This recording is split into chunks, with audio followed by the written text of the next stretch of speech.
It seems like this winter's like hitting everyone.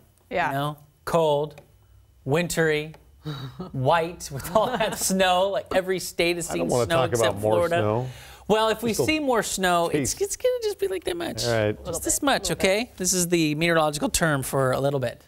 We're going to get to that, but I want to focus on temperatures because tonight it's all about the frigid air, and that's going to stick with us for tomorrow morning. So folks waking up early, just get ready. Again, we got to watch the wind as well. These are temperatures currently. Most of us are in the mid-30s, dropping to the low 30s, and a couple spots in the upper 20s. However, we're tracking just again a little bit, this much of wind speed across Puget Sound, Northwest Interior, coastal spots, averaging 5 to 10 miles per hour. Not that much. However, you add that to the temperatures and it's feeling like a lot of us are in the 20s, right? So I wanted to just show you the feels like temperature because if you're out and about, you're going to probably need a bunch of layers going into tomorrow morning. Even if we don't have the wind at all, it's still very, very cold. So I want to start you there. Temperatures tomorrow morning, tonight into tomorrow morning, are going to fall into the 20s across the board pretty much, all right? Northwest Interior, low to mid-20s, pretty much the same story from areas from Seattle to Kingston, Monroe in the teens, North Bend on the border, you're right at 20, and then the South Sound, you got a few more teens out there, Yelm, Lakewood, Olympia, Shelton in the teens,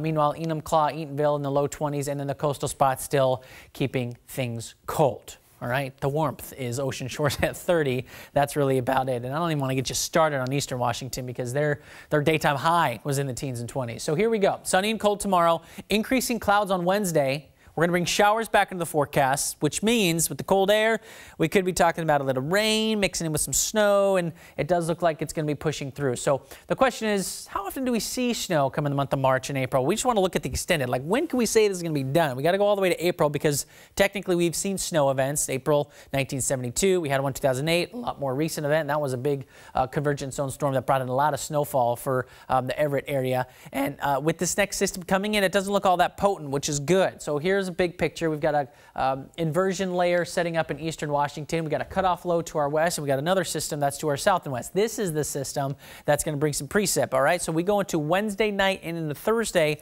we start to bring the precip back. It's not going to be much, like I said, but we are going to bring a little bit of that activity. Thursday morning, notice most of it's up in the mountains. We get it on the coast, but nothing really crazy. However, as we progress through the morning hours, we could maybe see some of that snow flirting with places like towards Tacoma, Olympia, down south, but it does look like we could maybe get that snow elevation about 500 feet or so, okay? So Wednesday night, Thursday morning is when we will be the coldest to maybe see a few flurries sprinkle into the forecast. In the meantime, we got sunshine tomorrow, so get out, enjoy it. It's going to be not bad, upper 40s, and then as you can see, Wednesday and Thursday, specifically morning hours, that's when we start to see some of those flurries work their way in.